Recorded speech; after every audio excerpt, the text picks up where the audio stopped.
Hi everybody, we're back, episode 10. New Mexico is a basketball state podcast. I got it right this time. And I'm here with Fabian Roybal. Roybal, yes. Roybal. And he's a trainer here in Albuquerque, New Mexico. He's known as Fabe's Vision. So welcome, first interview ever on the podcast. We're making history today. Yep. Historical moment. Thank you for having me. Thank you. So just tell us about yourself, your career at Highland and Santa Fe, and how that all worked out, and then how you got to Bakersfield College. Yeah, so I started at Highland. I didn't get to play the first, I guess, till district. I didn't get to play till then. And then after that, I think as a freshman, I averaged around like 16 points. So it was tough. It was a tough year for us there. We're learning experience. We had a lot of older guys, young guys. Who was your head coach over there? Coach Danny Brown. Danny Brown, brother of Greg Brown, head coach. That's Volcano my guy. Vista. Yeah. And then going into my sophomore year, I was actually playing really well. I think I was averaging over 25 points. And we're actually doing really well. And then some stuff happened within the team and stuff, so I decided that I would leave. Right. And then I moved to Santa Fe, and I was out there. So how did that happen? I mean, you go to Santa Fe.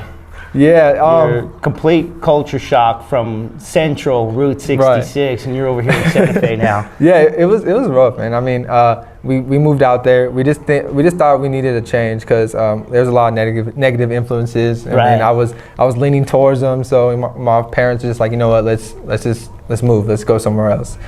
It was a culture shock for me. It was hard. I really kept to myself there, but I loved the people out there. I loved the support from the community. Right. It was great.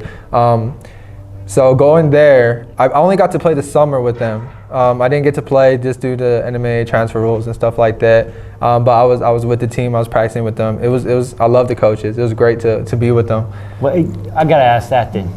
What's your thoughts on the transfer rules? Especially, okay, so you come from Albuquerque and you're going to Santa Fe, so it's not really an advantage or a disadvantage to anybody because you're going to a whole other community. Yeah. What's your thoughts on it? So when we went, they told me we had a meeting with the NMAA. They said that they thought it was just purely for a basketball move and stuff like that, just to play sports and stuff like that. So that's an expensive move. Yeah. So right after that, it was boom. I'm ineligible. So I just think, I don't know. I think the transfer rule is horrible. I mean, anywhere else you see kids transferring and stuff. And I mean, outside of New Mexico, they can transfer. They play. Transfer to a new school. They play. So it's rough for me to see stuff like that when kids are trying to go elsewhere and play and then come back and they're hitting them with the 180-day rule. I don't think that's right. Really? Yeah. It's 180 days. I think that's what it is. 180 days. So yeah, I think that's a full season. Yeah, so like when you school starts in like October or August, right? Right. Yeah, August. So then you're literally by March. Almost. Yeah. Almost. Mm-hmm. Yeah, February before you can even play. Yes. So you only get like 5 or 6 games. Yeah. That's insane. And it sucks. It's a horrible thing. Wow. And then Coach Brown was actually one of the ones that got me talking with the Bakersfield coach. He was like, well, tell us about Santa Fe though. Your experience with. So head coach Zach Cole, he was there. He was just getting started. Yeah. At that time, probably, right? Yeah. So I love Coach Cole. I mean, that's my guy. I love what he does over there. I love how he develops the players. The mindset that they have. I mean, Santa Fe usually don't have the biggest team, but those guys are dogs. They play defense. They do everything right. So I love that. And then just how he has confidence in his players, and it's vice versa. I mean, there's some players that can't stand their coach, but they're stuck there because, like I said, the transfer rule. If they want to transfer and they've already played varsity, boom, they're already ineligible. So I just love how he does everything, how he runs the program, everything, all the coaches. It's like a family then. Yeah, family. And then honestly, when I was at Highland, I mean, we didn't have really like a big fan base. I mean, the gyms wouldn't get full and stuff like that. Yeah. So when I got to Santa Fe, and I think it was just an alumni game. It it was like 5,000 sold out seat place. Yeah, it's a big place over there. So I haven't seen that much fans in the gym since like Bryce Alford and Colin Neal days. So it was amazing to be a part of that for as long as I was. It was amazing. It was an amazing experience. Now you went to AAU ball because we got to figure out how you got to college, right? Because you couldn't play for 2 years, right? Because of this NMAA rule. Yep. So how was AAU? Who did you play for? Which AAU club did you play for? So I played with the New Mexico Spotlight. It was just a bunch of a bunch of guys. That's Brandon Mason's club. It was affiliation with him. Yeah. Okay. So we played with them. We played on Adidas Gauntlet and stuff like that. And just tough. It was tough. Circuit. It was tough. So we played. That's all I did. All I did was, since I couldn't play high school, I would wake up in the morning, go lift. I would practice, get home, go back to the gym, and just AAU was like my season. So I had to. How'd you do school? How did you just go to like school online? Well, they didn't really have online back then. No. So did you go to like school and then go practice lift? Oh yeah. Or it was in the summer though, of course. Right. So but school-wise, like since Santa Fe, when I was there, I think they start later. It's like at 9-ish or 8:55. So I would get there. That's nice. Yeah, it is. It's a nice thing. So it's at 7:25. Did you leave at like 4 o'clock? 4 o'clock. Okay. So I didn't find that a problem though, because I mean, if you're an athlete, you stay after school till around 6 o'clock anyway. So I was like, okay, so I would wake up in the morning, go lift early, do school. And then after that, we would have practice, and then I would stay probably a couple hours after practice, get some shots up, work, go home, do homework, and then go back to the gym. So it was just a lot of hours, logging a lot of hours. So there's a lot of sacrifices too. I didn't have, I guess, like what we say, like the high school experience. I didn't do proms, I didn't do homecomings, I didn't None do of that? None of that. Missed all that? Yeah. I think like even for my graduation, like it was like, oh, we're gonna walk the line, and there's a big tournament. And I knew coaches were going to watch me, and I was like, I can't. So I didn't even walk the line. I had to go get it like the next week in the office. So it was just a lot of sacrifices for me to I know that I was kind of behind as far as like I didn't get to play the high school season, so I had to go to these tournaments to get looked at. You know what I mean? So you were telling me about the different interests that you received being out there in the AAU scene. Tell us about that. Tell us what happened there. Yeah, so I had interest from all the way JUCO all the way to Division I. I know there was a couple games where Dallas Baptist University was watching our games in Dallas and stuff like that. That's a good school. Yeah, it was a good school. Yeah, Ricky Lujan went there. Right. He's going there now. Right. And as a sophomore, when I was able to play, like I said, I was having that 25-plus season. Right. Fort Lewis was in contact with me. Western Colorado State, I think they're called, or something like that. Western Colorado. Western Colorado, yes. Yeah. That's Elijah Davis is going there. He's over there. Yeah. Davidson. He's there. Yes. And then I had some D1 interest from Northern Arizona University. Yeah, that's a nice place. Yeah, it was nice. Yeah, so. It was hard, and I mean, I especially like during the summer that senior year, I had the Lobos kind of looking at me when I was playing in the Lobo camp and stuff. But I mean, they only really offer you the preferable walk-on spot, and I don't really like that. Yeah, I'm kind of like, give them a scholarship or don't. Right. And right. Don't use the lottery deal. It's kind of, because I think it's kind of degrading. Right. Exactly. And just kind of respect us. Right. Exactly. We pay for you. Yeah. Exactly. That's how I feel about it. Yes. That's how I feel about it. And actually, one of my good friends, he took that preferable walk-on over some great D2 schools, and he was doing really well with them, and he thought like. He was playing. He was doing what he was supposed to do, and since he had that preferable walk-on, he couldn't do much because he's not a scholarship player. Of course, they're always going to play scholarship players. Oh yeah, definitely. So it was hard for him too, and like you said, I think it's kind of degrading just to be like, you know what, you get academically, and you can sit on the bench and watch us and stuff. I'm like, man, I don't like that. Yeah, I don't either. So then you go to Bakersfield. That's in Central California. That's over there by LA a little bit. Yeah. It's about 4 hours away, give or take. I think two. Two. Yeah. It's a little closer. It's a little closer. Okay. So how did you experience that? You've grown up here in New Mexico, and now you're over there in California. Yeah.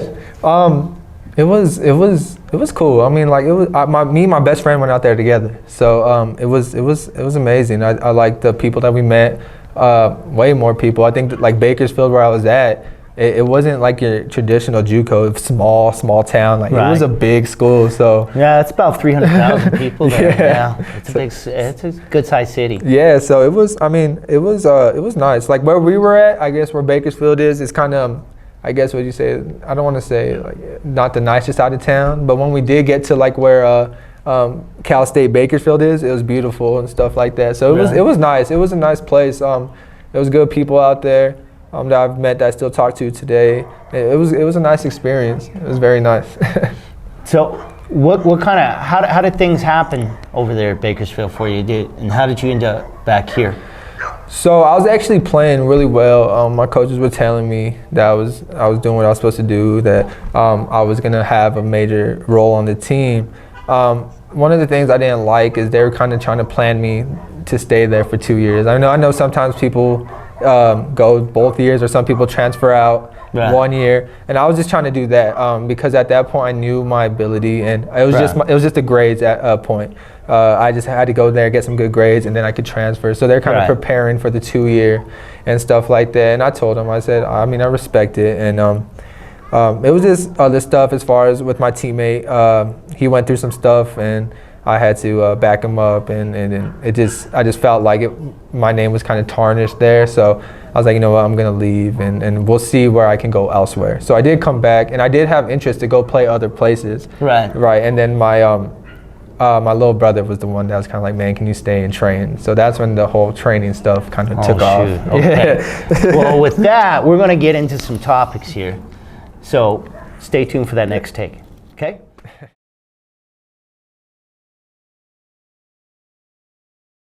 So, all right, we're back. Second take. We're going to talk about how you became Fabe's vision, the evolution of Fabe's vision. Right. So, I just started, like I said, my little brother asked me to train and stuff like that. So the Fabe's vision. Was this a couple years ago? Or? Yeah, 2. I think I've only been training 2 years. 2 years. 2 years. 2 years already. Wow. Yeah, 2 years. It's gone by pretty fast. Yeah. But yeah, my brother asked me, and then my friends, they were actually the one that created the Fabe's Vision page, the logos and all that. Like, I didn't really know how to do that stuff. Really? Yeah. Wow. So they did that all for me. It was amazing. And then we just started posting on Instagram just the workouts that we did and stuff like that. And then the clientele started to come and stuff. So yeah, that's how I became a trainer. Just I was just like, you know, I'm gonna start off training my little brother and my little cousin. We'll post it on Instagram and just see how it goes. And it's took off, and I love it. It's a passion of mine. And my passion is to just get these kids good enough that college will be able to pull the trigger on them and be like, you know what, we want this kid on scholarship. What I know we talked before about Michael Lancaster. I threw one at you, didn't I? Right. Is that a possibility?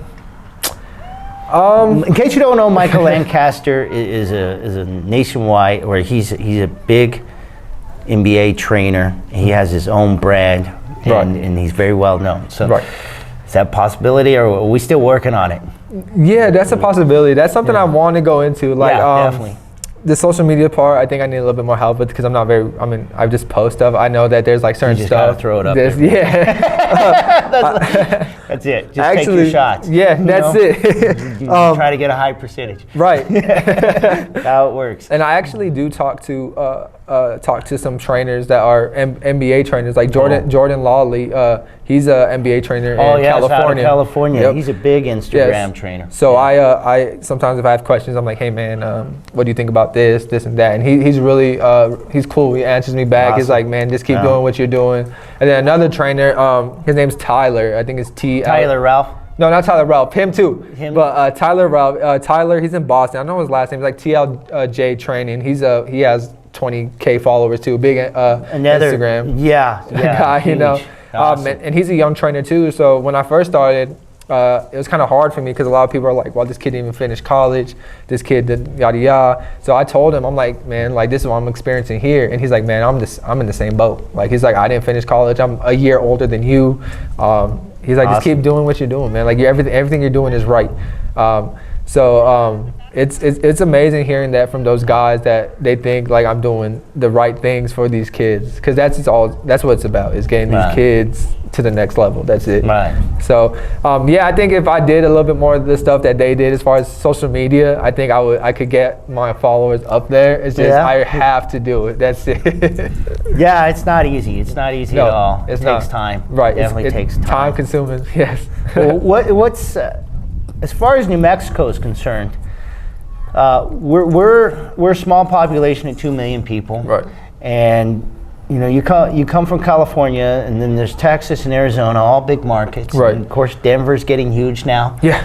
And what do we have to do as a basketball community to get better opportunities? Because I'm going to mention 2 names. Okay. Amari Brown is in Georgia. Atlanta. Yep. Excuse me. And he is going to stay there, apparently. Yeah. And it looks like Nigel Walls, if you're familiar with. Yes. Yeah. It looks like he's going to be in Houston. Yeah. And these are two players that have gotten big time offers from people like Mississippi State, TCU, Louisiana State. Texas is looking at them. Yeah. They're from here, really. Yeah. Exactly. But they're not going to play here. They're going to move on to other states. So what do we got to do to keep Nigel Walls and people like these young people like Amari Brown to play here for New Mexico, where they're born, where they're raised? Right. I just think it has to do a lot with we have a lot of great players. Yeah. Tons of great players. We do. A lot of great players. And the thing is, I guess, college coaches look here, and we're not really known for basketball. More football state. You know what I mean? Really? That's what they say. That's what I hear from other, like when I was in California, I would tell people, I'm from New Mexico. They're like, oh, I heard that like you guys are known for football. You guys got tons of D1 football players and stuff. So we're not very known like that. So it's hard, I guess. I hear it from people saying the competition level isn't where it's supposed to be at, and things like that. And just look at it. Amari, yes. I don't think the Lobos or the NMSU even tried to offer. He moved to Georgia, and I think within a couple tournaments he got TCU and Mississippi State off, and he's getting Power 5 schools. Yeah, Power 5's looking at him. Yeah, you know what I mean, and that's just wild to me. And same with Nigel. I don't even think the Lobos or NMSU is looking at him, and he goes to Houston and plays with JL3 for the whole summer. Picks up LSU. He picks up Louisiana State University. Yeah. Yep, LSU. And Texas is looking at him. He just posted a highlight video, which I might repost, and he's looking good. He's looking good. Yeah. He's gotten really, really better than from the last time I seen him. I haven't seen him for the whole summer. Definitely. He's finally going into his body. He's able to move. So he's going to be a good player. And then the same thing with Amari. I worked with Amari since I was training till the move, and I knew that he was what he's showing that he is. I mean, he moves over there. He's at a top school in Georgia, Sandy Creek. Yeah. They had the Gatorade Player of the Year in Georgia, Jabari Smith. That's at Auburn, McDonald's All-American. Right. And Amari's projected to be a first-team All-State guard. Wow. So, I I saw him in 8th grade at the Top 120 Showcase. I did the call with Leroy Lucero ProView. Okay. And I saw him in 8th grade, and he was just tearing it up. He's special. He's just one of those. He's a different breed. I think. Definitely. I think here, if he was here, the excitement. Yeah, it would bring. I think he'd be at Cibola, right? I think he'd be at Cibola. Yeah, Cibola. And with Brady Arenas and Xavier Lloyd there, and those guys. Yeah, those guys.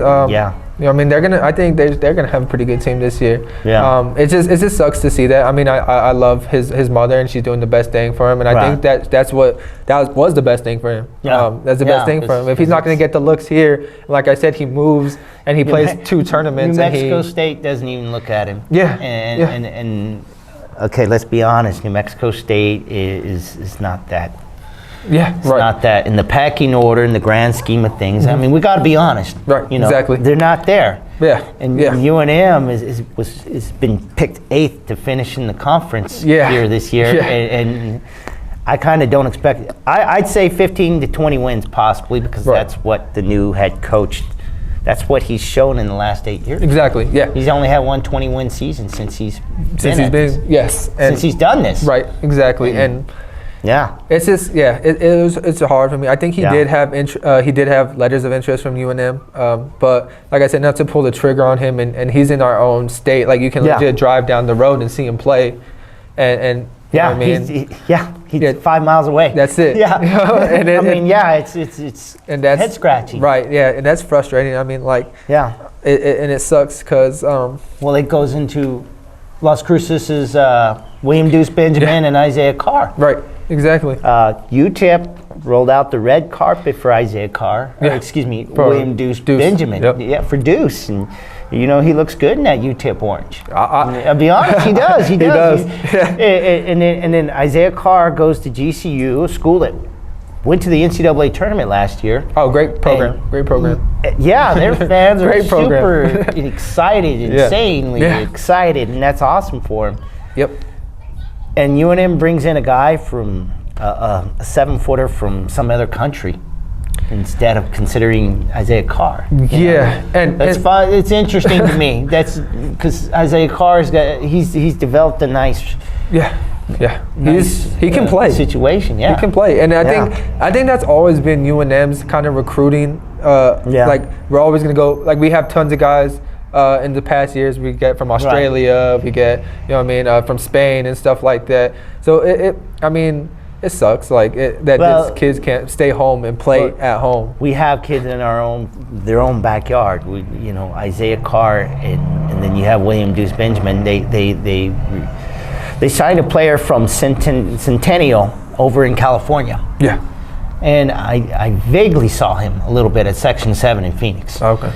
And there's not much difference between him and William Deuce Benjamin. There's not. There really isn't. I mean, William Deuce Benjamin is, I'm going to say right now, and I said it before in the other, that he's one of the fastest players I've seen. Oh, yeah. Since Amir Mohammed of Cleveland. Right. I mean, Amir got down the court in 3 seconds and got the layup off just before the buzzer. Exactly. Blew me away. Exactly. But Deuce is like right there with him. Yeah, and the thing with Deuce is he's athletic, he's fast. Yes. But the thing is, the boy can handle the ball, and he stops on a dime. You can't guard that, and he's not scared to break you down and pull in your face. That's for you know sure. what I mean? Like he's not scared to do that. He's a good gunslinger for sure. Yeah, that makes him so effective. Just being able to go 100%, boom, stop on a dime and shoot it in your mouth and make it like. And that's what's hard for me. It seems like everybody else is offering him but us, and it's like offer the dude and let him like decide. Yes. I mean, please. From what his tax money goes to UNM too. Right. I'm just saying. Yeah. That's how I feel about it. How do you take interest in a kid that averaged damn near 30 points this last season? He did. He shot a lot, and he was effective. His percentage was pretty high. Yeah, like it was about I think it was around in the 40s somewhere. Yeah. In the 3-point land, so he was definitely doing some things. There's another guy, Jose Murillo from Highland. Right. Jose is a big 6'9", strong man. He might have hurt himself from jumping around a bit. Because he does that. Right. And he's with ABC Prep right now, I guess. And then he's going to play for Highland. So I hope it doesn't hurt him come tournament time. Right. Yes. But he's another guy that's definitely looking like a D1 player as far as somebody who's a serviceable big man that can help you in the paint. Right. Yeah, and he can play, and I think that's what kind of it hurts. I'll say in his case it hurts him because he is that traditional big man. He'll run the floor. He'll go through the legs and dunk it. He's done that. He'll post up. He'll get trademark. you. He'll put you. Making that his trademark. He'll put you. Get you 20 rebounds. He'll get putback dunks. Yeah. But I guess the way that these people coaches are going, the way that the game is changing, they want him to be able to play on the perimeter as well, stretch the floor. So it's rough. Like that kid can play. He's coming into himself. I've seen him play. I've seen his film. He's. I think I watched one of the ABC Prep games. In that game, I think he had damn near 30 points. And he's effective. He's very effective, athletic, and like I said, I just think in his situation it's harder because, like I said, they do want 6'9", 6'8" kids to be able to play on the perimeter as well. Yeah, that's one thing. Yeah. So, but I mean, I think the only offer he has is from Eastern. Eastern, yes. Brent Owens. Hey, Brent Owens, I got to give them a shout out because they have done a lot better recruiting New Mexico. I see them at the showcases. I see them at the tournaments. They always have somebody there. Right. So it's nice to see the Greyhounds out there. Western New Mexico's been out there, and Northern New Mexico, William Keys, he's definitely been out there. He's been there, yeah. We see him a lot. Highlands. Well, we can't say enough about Highlands. Is all New Mexico. Yeah, all New Mexico kids. Yeah. So head coach Michael Dominguez does a good job up there. Right, and I give respect and love to all those guys that are taking the chance and being like, you know what, I'm gonna stay homegrown and see what these kids can do, and that's all we need is like, there's some players that. I mean, that only have offers from, let's say, Northern and Highlands, but I think they should be getting offers from at least some low major D1s. Or at least some JUCOs. I'd like to see, in New Mexico Military Institute and New Mexico JC getting in there. Right. University of the Southwest has done a few. Right. Down in Hobbs. But I'd like to see some more. I just think that it's the JUCO route is it's not very popular, I guess, because I don't think a lot of people know about it. I don't think it's just like junior college. That's lower than low or whatever. That's like that's what they think. But it's not. No. I mean, we playing guys that, for example, like in the same case as me, that just their grades got them at the end, and they're having offers from big time schools. Yes. You know what I mean? Yes. And like, for example, there's a guy in the league right now that he got drafted out of a JUCO. Right. So it's well, back in the day, New Mexico State used to build with head coach Neil McCarthy, rest in peace, he just passed away. He built New Mexico State on JUCOs. Oh wow, yeah. Cincinnati, Bob Huggins, Huggy Bear, who plays for, or he doesn't play, but he coaches West Virginia. That's his alma mater. And he built Cincinnati off of JUCOs. Nick the Quick Van Exel is a JUCO. Avery Johnson came from New Mexico Junior College. Back in the 90s, that was kind of the way to do it. Now we shied away from it, and it's sad. And that's the thing. It's hard also for these kids here in New Mexico to get offers and stuff. I think any high school kid, because now the NCAA did change the rule where if you do transfer, you don't have to sit out. You can play right away. So the transfer bubble was so big that, I mean, I think colleges were looking at, we're going to recruit, let's do international, let's do the transfers, the JUCO transfers, the prep school transfers, the D1 transfers, and then the high school players were at the bottom of the list. Yeah. So this last year, there were some kids that should have went to college that weren't able to go to college. There were no spots. No, none. There was none. Yeah, this pandemic really. Oh, I don't see it. But there's no spots. I mean, the thing. Yeah, because they're gonna go slap a tag, and that's another thing that's going on in the world today. But they're gonna slap a tag, and unfortunately, everything is just flipped over, and so many kids have got to do anything and everything to get an opportunity. Right. And it's kind of frustrating to watch because I think you're kind of pushing it a little too far. Exactly. Just let it play out. Because, like the AAU scene, I found out yesterday, I didn't know this, but AAU teams could take players after their senior year. That's something I found out yesterday. I think you can only play till the spring, or there's a certain time limit, I believe. I'm not sure. But I don't know. But that's an opportunity. Right. And I found that out yesterday, and I didn't know that. Okay? Right. So that's a good thing, really. Yeah. That gives some people that didn't get looks earlier a chance to make something happen, in the summer, in the spring. So. Right, and this over this last year or so, I knew kids that since colleges couldn't come recruit, it's just like, man, let's get your film together and we'll send it to boom, boom, boom. We'll send it out to everybody and let's see who replies to us. And it's hard because the coaches, they want to see these kids play. They're not just gonna. Some coaches might, I don't know, but I know some coaches aren't gonna just pull the trigger off of film. They're gonna want to see these guys in person. They're gonna want to, just kick the tires. Exactly. And see what you look like in person. Yeah. Right. Right. But what do you think as far as training, as far as getting bigger, stronger, faster. That seems to be the wave of the future. Right. But what do you think we need to do here in Albuquerque, New Mexico, and across the state overall? I think it's just that, because there's skills trainers here outside of myself. Like back then, there wasn't really. When I was in high school, I didn't start training until I think my junior year. Trainers weren't really known like that. Right. So this is like the era of the trainers. It is. The era of the trainers. So kids are working from middle school all the way up. Like, they just need to continue grinding, and I think we need to put emphasis on working on your body. Because you look at kids from New Mexico who are quite slender, and then you go over and, like, for example, Texas team, Arizona teams, and they're built like grown men. I've seen that at Section 7 in Phoenix. Yeah. And it's that's it. It's not like we can't play with these guys. It's just I guess we're not very appealing. We're skinny. We're some kids we're too skinny and stuff like that. I think if we do work on our bodies and work on our verticals and stuff like that outside of your skill development, it's going to be great for you. That's what I truly believe. I mean, that's where we're behind. Right. I think that's where we're behind, because you see, for example, we have freshmen that are sophomores that outside of New Mexico that are humongous. I mean, they're built like grown men already. It's like, how? So, and like I said, for even my little brother, he's a freshman. He's quite slender. We're trying to get him on a regimen of let's lift at least 3 times a week and stuff like that outside of your training. Or at least, if you can't, there's so many body weight stuff, something. Push-ups. Yeah. I mean, Herschel Walker built his body on push-ups. Right.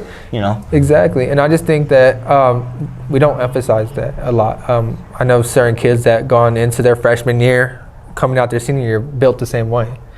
And it's like how does that happen? So I think that's where we're behind as far as getting bigger and stuff. And I know that, like I said, the era of the trainers, there is trainers that do strength and conditioning. You know what I mean? So why not take advantage? Even I know it's Brandon Smith. Exactly. And Tony McCoy. Football, he's done an amazing job. Right. Yeah. Exactly. Yes. His clients, his people, Isaiah Chavez. Yeah. On the UNM football field. Exactly. Undefeated. Yeah, exactly. He's an all-star in basketball too. Right. And you're already seeing the effects of his work. And that's what I was saying as far as, like, look at the football players that come and play basketball. Trey Watson, he was already built like he was in college. Yes. That guy could have went to and played college basketball and been ready to play. Duraji Agabosi was him one too. Yeah. So it's like the football players that play basketball have more of an advantage because football is you just lift. So they're getting muscle and stuff, and it basketball opens up skill sets. Right. You can finish more. Exactly. Yeah. And basketball, I don't know. I think it's more of I have no idea. Maybe I don't know. I think there's so much cardio and things like that, but there was always a myth back in the day that if you lifted muscles and you got big, that you were going to struggle with your skills, because that was the thinking back in the 90s and 80s. But in reality, it was all about muscle memory and just developing it and just the way we play. And I still hear that, like, I don't want to start lifting because my shot will be messed up, etc. And I'm like, no, that's not going to happen. You guys don't have to be bodybuilders. We don't have to be the New York Knicks. You mentioned bodybuilders. The New York Knicks of the early 90s, Derek Harper, those guys, Charles Smith, they were huge. Yes. They were huge. Right. And that's what I tell kids. I'm saying, like, there's certain positions, like, for example, point guard, shooting guards, you don't have to be the buffest guy. Get some muscle on you so you can take contact and stuff. And, like, it's your strength. After every lifting session, we shoot 500 to 1,000 shots. Wow. So there's no reason why your shot should be messed up, Right. So it's muscle memory. That's it. That's all it is. Yeah. And I think, and it's here too, I don't know. I know the kids that are at this level, at the highest level, they do the stuff behind the scenes. They put the work in, they lift, they do this. That's why they're so successful. And I don't know if, like, as a whole community or as just a basketball, as a state, I don't know if all the players are doing that. It's just because if you go to Texas, for example, they might have 10 Division I guys on one team. Yeah. Houston especially. Exactly. Houston's a huge market of D1 players. So everyone is, let's do it, let's buy in, let's do it. Everyone, even as a as a program for the high school, the coaches, let's do this. You know what I mean? We're gonna do this, this, and that. Well, speaking of that, the coaches there are hired specifically just to coach. Right. Here, our coaches are hired to teach and coach. Exactly. And so, in some communities around the state, it's different. But right. What are your thoughts on just the overall organization of the schools and how they do things here in New Mexico? It's hard. I think they don't get no help. I mean, I hear a lot of stuff about the budget and stuff like that, right. and it's hard. How are we supposed to have these kids, student athletes, be successful if we're not putting no money towards them? We're not trying to give them the keys to be successful. Nah. And it's hard. There's some programs that are very organized, and then there's some programs. Yeah, exactly. Cleveland. Like Cleveland, all Las them. Cruces is another one. Yeah, all the top-notch schools. Trisco, Coach Ortega has them very organized. Yes. And there's some programs that I've seen that it seems like the coach just wants to collect the check. I'll just say sad. Yeah. Yes. Yeah. There's some that it's like they just throw up the ball. They don't even have an announcer. No. They don't even have any music. They don't even make. I mean, games should be an event for the student body. Right. Exactly. And I think that they should include the bands, and they should include the cheerleaders and all the student body in some way to be able to. Right. You know, it's a school event, really. Exactly. And how are our players supposed to be excited about playing? And you know, it seems like they get no support. Right. You know, I know there's some kids that are built different that don't need it. Right. They're just, you know, this is what I'm gonna do. This is my goal. I'm trying to make it. And there's some kids that need to feed off crowds to be successful. You know, so that's interesting. Yeah, it's hard. It's hard to see that. I feel like that somebody cares about it. Right. Exactly. And outside of certain coaches and stuff like that, like why not go to the game anymore? You know, like I don't know. When I was growing up, we had the Bryce Alford, the Colin Neal, El Dorado versus La Cueva, even Manzano with the Holyfields. Gyms would be packed. Oh, in the '90s, they were. You know, Albuquerque High, Kenny Thomas, AJ Bramlett.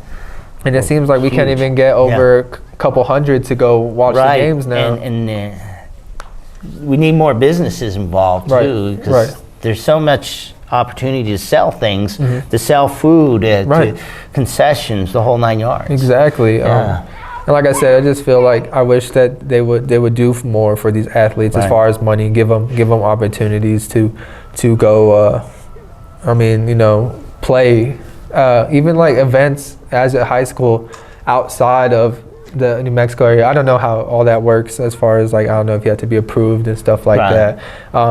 But like, for example, that Section 7, we had a couple of the high school teams go and play. I was there, Yeah, exactly. Like, that's how it should be. We need, I mean, I don't know if the coaches and the players had to fundraise for themselves and just pay their own way, or the schools did it. I truly believe the schools are like, let's do it, you know, like here's this, you go and do that. And that's the way, that's how we help these kids. A lot of times you have to fundraise, Right, you know, and that's hard. Like, it seems like the coaches, I know they're kind of scraping and stuff for money and stuff like that. Wow. And it's like, they're doing all they can, and sometimes they don't get enough. So their kids can't do what other programs are able to do, you know what I'm saying, as far as like Cleveland. Cleveland has tons of support, the boosters, all that stuff, Volcano Vista as well. And it seems like these other schools, you don't have that. You don't have that. So it's tough. With that, let's go to the third take. What do you think? Yep, let's do it. I don't know what we're going to do in the third take, so we're going to surprise you. Just read the caption as it comes over. All right, so here's the third take coming up next. Okay.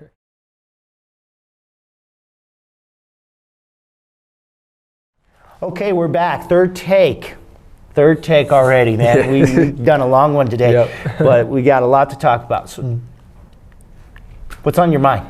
What's the future?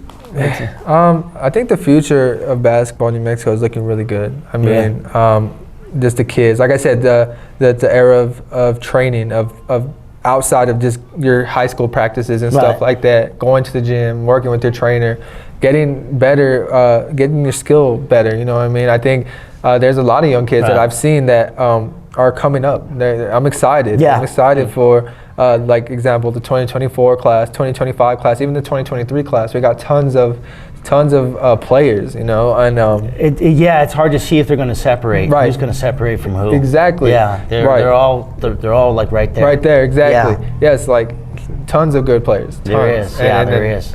A lot of guards. Right. And then all of a sudden these big men.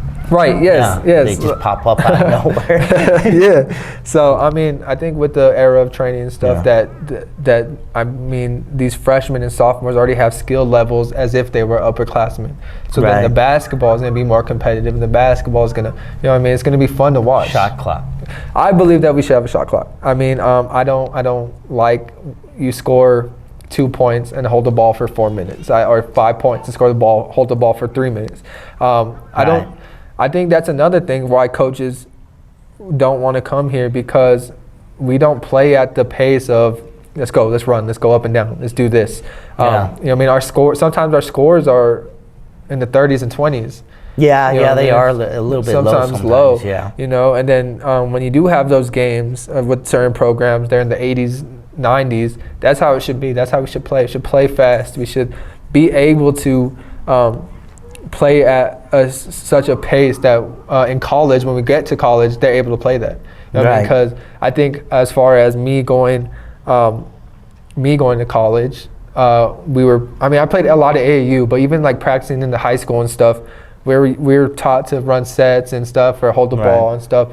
And when I got to college, it was just boom, boom, boom, boom, boom, and it was rough. You know, like I thought I was in shape. And I was like, no, really, it was rough. It's rough. That different, huh? Yes, and then like I said, everyone's stronger, everyone's faster, everyone jumps higher. Right. So you got to learn. You got to be smarter now. Right. Yeah. Exactly. You got to definitely. And I don't think.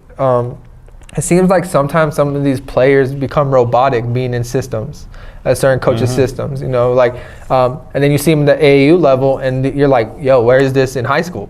Where are you? I've seen that a lot. Yeah, I actually have. I've seen that. There's a real disconnect. Right. But I'm not saying go play like AAU or go play like high school, but somehow kind of merge it. Yeah, merge it, you know, like, and I just think it comes down to the system of how the coach wants certain stuff. And I mean, I respect. They got to do what they got to do. Right, exactly. You got to respect your coach and their philosophies and stuff like that. But like I said, it's hard when why not do a 30-second shot clock? Why not? You know, why can't we play at a faster pace? I like it. I like it too. Yeah. I think it would benefit a lot of the kids. Create scenarios that causes coaches to be more strategized. Right. Strategize more. I mean, that reminds me of Jim Murphy. Right. He's my former head coach from back in the day. Way back in the day. Where he started winning after I left. But he runs about 3 or 4 or 5 offenses in a game. And then when we started, when I played for him, we only had one offense, motion offense.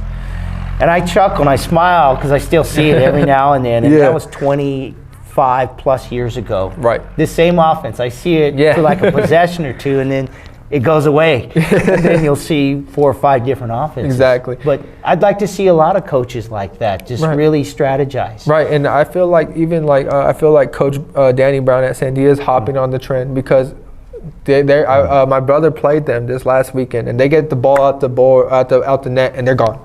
Yes. They're playing fast. They're playing pressure defense.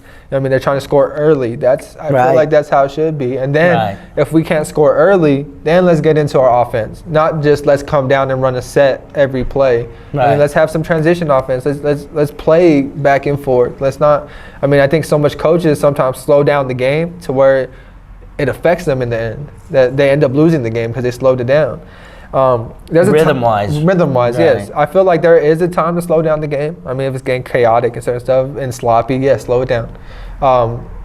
But let's play fast. Let's get up. We have tons of athletic guys. Let's get some lobs. Let's get dunks. Let's do that. Let's play. You know what I mean? Let's not hold the ball for 3 minutes and at the end of the first quarter it's 5-8. You know, like that's rough for me. Yeah. What do you think about the youth as far, because like I'll give you an example, okay? I've gone to some tournaments and I see the youth, like your 5th, your 6th graders. I noticed that they of course their ball handling's not there, but they don't know how to pivot, or they don't know what to do once they pick it up and stuff like that. What are your thoughts on youth basketball? I just think that if you've seen, I'm sure you've seen it a little bit. Right. What yeah. I'm talking about. Yeah, I know exactly what you mean. I've even seen it at the high school level.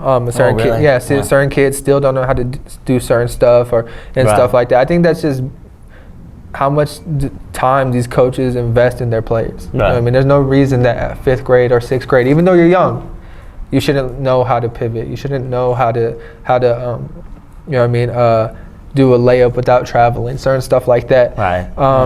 And then it's hard for me to go to youth games sometimes because I know that it's tough. Yeah, it's tough. I know that these kids can be better. You know, they can be. Yes. And that's what's kind of hard is sometimes these kids don't actually get structure until they get to high school. Wow. And it's hard for them. Point. Right. It's hard for them to relate to it. Like nowadays in AAU basketball, especially here, it's your dad's coaching, your people's coaching. Let's just go play, and everyone go try to be roll out the balls. Yeah. I mean, let everyone go try to be a star and stuff like that, and instead of learning how to play your role. You know what I mean? And I say that a lot because I train my players. Of course, we train to get better in certain stuff. But for example, like my high school players and my college guys, we're off season. We're doing stuff that they need to get better at. When it's starting getting close to the season, we're doing stuff that's in their role. Right. You know what I mean? Because that's good. Yeah. That's interesting. If you're one of those lucky ones that get to the highest level, it's all role playing. Yeah. What role are you going to play for the team? Even if you could score 50 points, they don't need you to do that. No. You know what I mean? You got to figure it. You got to get other skills. And I learned that from, it was me personally that it happened to. I was a scoring guard. I was scoring point guard. I would score first. My college coach was like, you get in the paint and you look to pass. And if you can't get a pass, then you shoot. You know what I mean? So I was like, man, like I'm used to scoring. Now I was always could facilitate, but it's like now that's my primary job. I have to facilitate. Wow. You know? So I think a lot of kids, we're not trying to teach them that it's let's just go shoot threes. Let's just do this. You know what I mean? Everyone try to go isolation, and even though your skills aren't ready for that. Right. You know, I truly feel that these kids need to learn the fundamentals young, and then as you grow older, then you start getting to the elite stuff. You know, I think it's kind of backwards right now. You try to do the elite stuff. I see a lot of that. Yeah. I see a lot of what looks like dribble drills, and you just wait for them to get done with it. Right. Before then it's time to go. Are you going to drive or not? You know? Right. Exactly. And I see a lot of that right now. Right. And I understand it's kind of frustrating. It is. It is. I even have trouble sometimes with my guys, and I see them over dribble. I'm like, man, that's not. I mean, if you can be effective in 3 to 5 dribbles, then let's do it. Even 2 to 5. You know, let's not go over the 5 dribble mark, because then you're just staying stationary. Right. You know, and that's the thing is. That's the thing of basketball, youth basketball here or anywhere. I don't know here, but here what I see is everyone's trying to make the highlight play. Yeah. You know what I mean? Let's break some ankles. Let's do stuff like that. You know, and they're like you said, they're stationary and they're waiting for something to happen. They don't shift the defender, and so then there's not an opportunity. Exactly. And if you're going against somebody who's just as big as you, just as strong as you, just as fast as you, you've got to find a way to shift them. Find a way, yes. And you're going to have to find a technique or some way. Exactly. You know, something intelligent in order to get around them. And I think a lot of these kids too are being taught. I truly believe that. I mean, as dribbling and shooting, they're art. You know, you have to master. Like dribbling is more than just your hands. You know what I mean? And it's your feet. It's your hips. It's your knees. It's everything. And I truly feel kids only learn how to do this. You know what I mean? They don't learn what you gotta do with your feet or your lower body and stuff like that. So I just think it's it's hard. It's hard. So you're more nuanced. Right. You're more of a nuanced trainer. Exactly. You look at real details. Yes, and I think that's what helps me. Like I put a lot of pressure on myself as far as to get these kids better. I want these kids to succeed. So I break down every single player's game to a T. And I'm like, this is what you need to work on. This is what you're great at, and this is what you're bad at. Or this is what you're good at, and this is what you're bad at. We're gonna make your goods greats and your bads good, and then that's when you become a complete player. And that's what. I guess I would say that because I'm very to the detail. Everything is details. It's not no sloppy reps, no nothing. We're doing it perfectionist. You know what I mean? I truly feel like if us as coaches and trainers, if we hold our kids to this type of level, they'll start doing the trickle down effect, and then they'll start, you know what I mean, holding themselves to a higher accountability and level. And they're smart. You know what I mean? Yes. Yeah, we've got some of the smartest kids. They blow me away. Right, exactly. They're super smart. I think we talk down to them a lot. Right, exactly. And we don't realize it because, well, we think, well, I'm 20-something or I'm 40-something, and they're 15, and we think, oh, and we... Right. Yeah. They know a lot more than us. And even they figure it out quick. So even with my little brother, I mean, we've trained every day for 2 years, and sometimes you can start to see it. I'm like, man, sometimes you're the smartest, dumbest guy I know. You know what I mean? Like, you're smart, you know this. I don't have to tell you this stuff. He's like, yeah, I know, man, I know. So I'm like, come on, let's do it. Like, I don't have to get, like, that's the thing. I don't have to get mad at these kids. You know what I mean? I don't scream and yell at these kids. I'm very patient. I'm a screamer and yelling. I you know what I mean? But I'm from the 90s. I'm from the 80s and the 90s. Exactly. That's how it was. You know what I mean? You know, and it was a different time. Yeah, it's a different time. Like, certain stuff can't fly now that could fly back then, you know. And that's, well, the choking you can't. You can't do the choking anymore. Yeah, you can't do that, right? Right? We're going to get censored for that one. Somebody's going to report us. But yeah, and that's the thing is it's changed. The times have changed. Certain stuff you can't do. But like I said, I don't need to get mad. I don't need to cuss you out during training. You know what I mean? You're there for you. I'm there for you. Like, I always tell every kid before the workout, you get out what you put in. If you're gonna come over here and be lazy, I'm gonna do what I can to do to get you better. But that's you, man. You're the one playing. It's you. It's you guys. Right. You know what I mean? So we work hard. That's the thing is we work very hard, and I tell them that's all you gotta do is work hard. You know what I mean? And you'll get better. That's the thing. I'm very patient too because it's a process. Some kids are they can get stuff boom, boom, boom, and some kids it takes a while. Yeah. You know what I mean? So I mean it's hard to kind of be like. I guess I would say I don't train every kid the same way as far as there's certain kids that are better than others. You know, so we gotta train differently. And I always keep the same mindset though. You know what I'm saying? And that's just the thing is, I think our coaches need to be more consistent with that. I need them to really, if you're going to be a coach, you need to really put the time in with these kids, you know, or at least find somebody that does. You know what I mean? Like, I know a lot of coaches kind of just YouTube stuff and it looks good and let's do that. Right. You know what I'm saying? So I think that's the thing with youth basketball, and I think parents are a little bit more involved now than. Oh yeah. You know what I mean? It's kind of. I have my own opinion on that. Yeah, I'm sure. Yeah, with a lot of experiences. Well, let's get close to wrapping it up. Let's talk about the season that's coming real quick. Okay.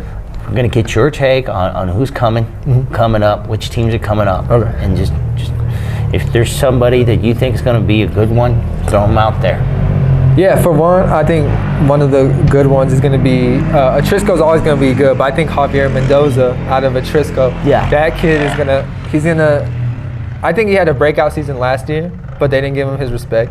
Right. So I think this year, you know, he's coming differently. Big state tournament. Yep, same thing with Chris Pata, some of those kids out there. I even think with Cibola, some of those guys that they're getting kind of slept on, you know what I mean? They're going to come out and differently. I know my brothers, we work hard to be able to break out. He's young, you know, but if he can break out, then, I mean, he can break out. I know some kids at Cleveland that are looking to break out, you know what I mean? Well, I'll throw some names at you. Nick Garcia, Los Alamos. Yeah. He's definitely doing well. Yeah, he can play, and I've talked to him. I've talked to him personally. I know, and his father, and that kid can play, you know what I mean? Yeah. But, and that's the thing is, they look at, I mean, I don't know, what's Los Alamos, 4A? Los Alamos is 4A, and Milwaukee Valley and all of those schools up there. And there's a few others. Nicholas Jaramillo is another one. Bernalillo. Right, and then that kid from Artesia, I think his name is Nick Sanchez, too. That kid can play too. He's coming up as a junior. They're going to be pretty strong. And then I saw Judah Casals this last weekend. That man, he put some muscle on. He's looking athletic. Like, that kid's gonna look to break out too. You know, I was excited about to watch some of the kids that are playing for ABC Prep play in high school, but now I guess I'll just have to watch him on the grind session. Oh yeah. Yeah, like Marcus Wilson and stuff like that. Marcus Wilson, that's another name that's up there with Amari. I would say get it pretty close. Very athletic. Saw him as a wide receiver for Cibola in football, and pretty impressive. Yeah, just the things he does. He might have a future in football too. He probably does. Yeah, so, I mean, he looks really nice. Well, even Sean Johnson, I heard he was playing. He had a really good game this last game, but he's one of those guys that I feel like is going to have a breakout season too. You think so? Yeah, he's already broken out. I'm not going to say breakout season, but he's already broken out. But I think he's going to have a dominant season. I think he needs an aha moment for him. Right. I think it just needs to come together for him. Right. It's just like we all see it. He's so almost there. Oh yeah, you can see it. And then if he could have that aha moment, like I get this. Yeah. It just all comes together. Well, it's crazy too, because he even people say he hasn't had that moment, and I think last year he was averaging 20-some points. You know. Yeah. It's like kind of like a post player, but I guess in a way he's a tweener. Right. Yes. You know, because he's playing kind of like a post, but he's going to have to play, forward guard skills in college because he's going to be small as a post player in college. Right. And so he has to figure that out. He has to show more of that in order for him to get the looks. Exactly. Or if he can find a coach or a college that's going to want to develop him into that. I think he's working on his guard skills. His shot is improving and stuff like that. It's getting there, yeah. What I say for him, I was like, use that post up to your advantage. Right. You know what I mean? If you can come out perimeter and play on the perimeter, okay, let's do it. And then let every other possession, let's go in the post. You know what I mean? Let's keep the defense guessing. So the scouting report is just, let's double him in the post. You know what I mean?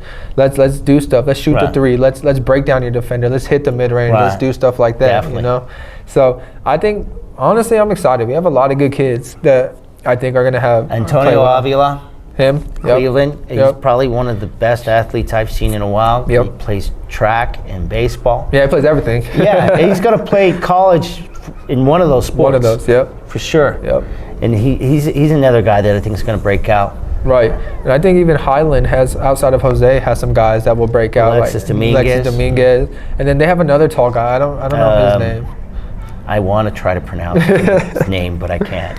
I have to look at it. He's got I think it's Gustavo is who you're thinking of. Yes. Gustavo is about 6'4". Right.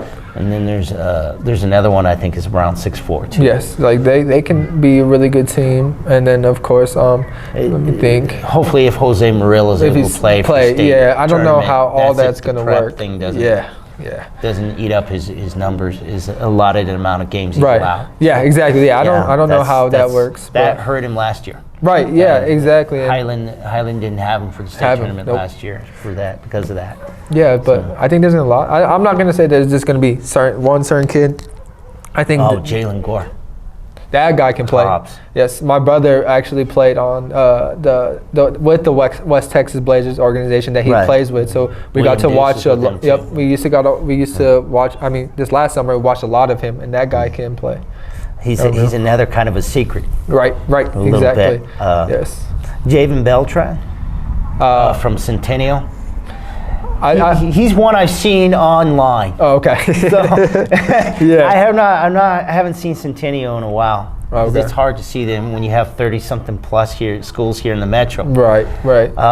But he's another one that's going to come up, I think. And AC Munoz of Mayfield in Las Cruces. Yes, he's a 6'4". Yes, You've seen him? Yes. Have you seen him? I've seen film on him. I haven't seen him up close and personal, but his film looks really good. Yes. And also Mike, I don't know, I can't pronounce his last name, but out of El Dorado. Mike Knob? Yes. Mike Knob. That guy. 6'6". I saw him play this last He's coming up weekend. A little bit. Yes. I think La Cueva, too. They have Daniel Lovato, who's a freshman, 6'6", athletic. Yes, I've seen him. and Jacobson together, 6'10". And Exodus Ayers. It's crazy. Yates.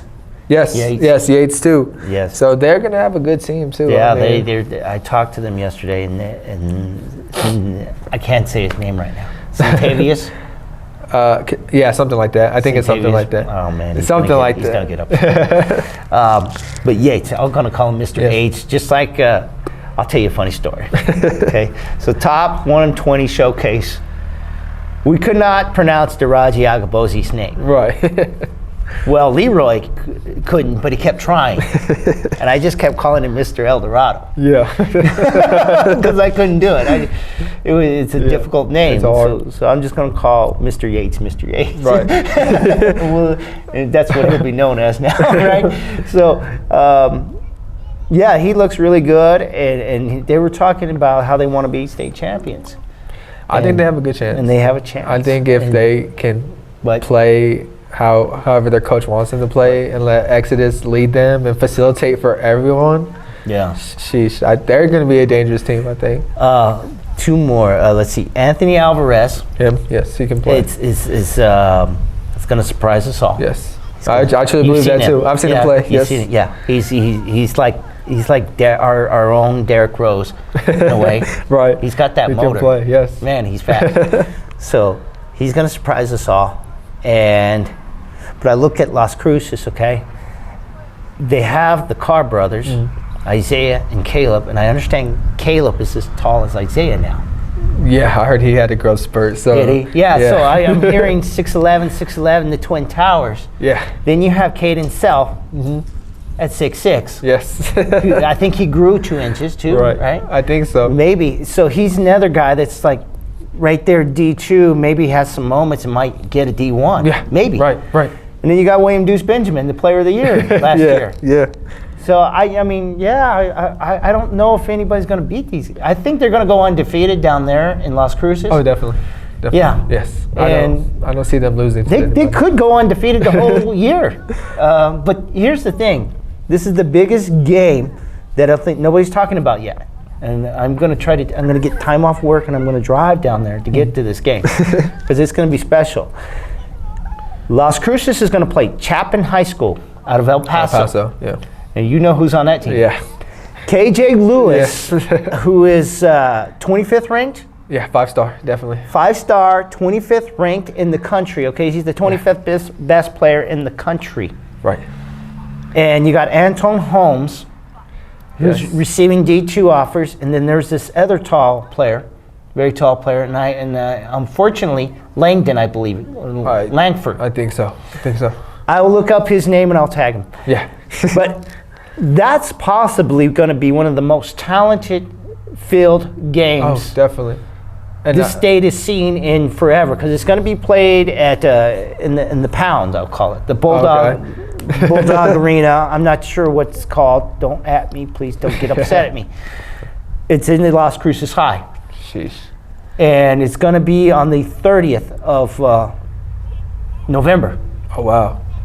So it's coming up. It's going to be one of the first games. It's going to be on a Tuesday night, 7 p.m. I already know the time and everything. Right. This thing is going to be one of the biggest games this state's seen in years. And I think with that, and I'm not overstating that. I know I'm not trying to Dick Vitale it, but I mean I'm just saying it's the talent level that you're going to see there, the Twin Towers. And I also believe, I don't think KJ Lewis has committed anywhere. I don't think he has. No. So with that brings college coaches to that game. There's going to be so many. There's going to be some names at that game. So if anybody else besides, I know Carr's committed and KJ. GCU. Yeah. So they love him too. Love him, yes. So if anybody else can step up that game, they might come away with an offer. You know. Because there's people like Dustin Hicks. Yeah. Abraham Mitchell. Yep. Caleb Carr is just coming into his own. He's now getting more fluid. Right.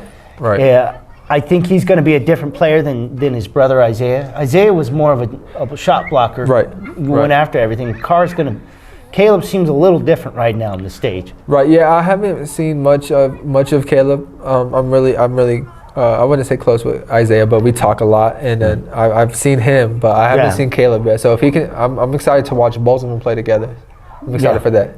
Yeah, so it's just a matter of how they play, what they do as a team. But they are going to be something. Yeah. And other than the Trisco and Cleveland, I don't really see anybody else stopping them. I don't see it. I don't know. I mean I like the matchup with, I guess I would say Volcano with Jaquan and Deuce going head to head. We got to talk about Volcano. Okay, yes. I like that match. Sean Alter. Sean Alter is definitely improved. Jaquan Hill, Jaden Malone. He can shoot the ball. He's a nice player that I like. I just like him. He's steady. Right. And then there's a few others on that team. McCoy. Valdez can play pretty well. Caden Valdez, he can play. Yeah. So I'm excited. There's gonna be some games. Yeah. So you got any other things you want to throw out there to the public and? No.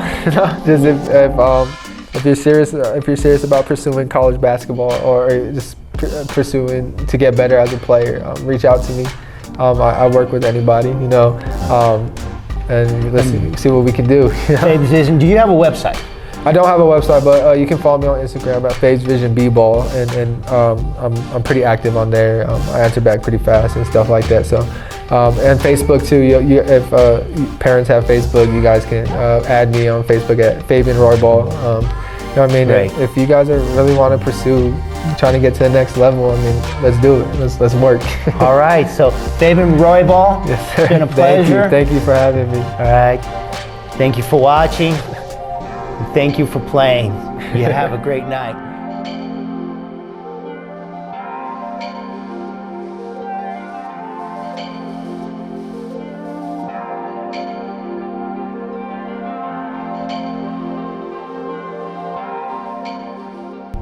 Okay, so 5, 4, 3, 2, 1. Okay, I think I'm in. I think we're in it. So I had to be about right here. Okay. All right. Hi, everybody. Welcome back. It's the New Mexico State. My bad. No, you're good. I didn't even think about it.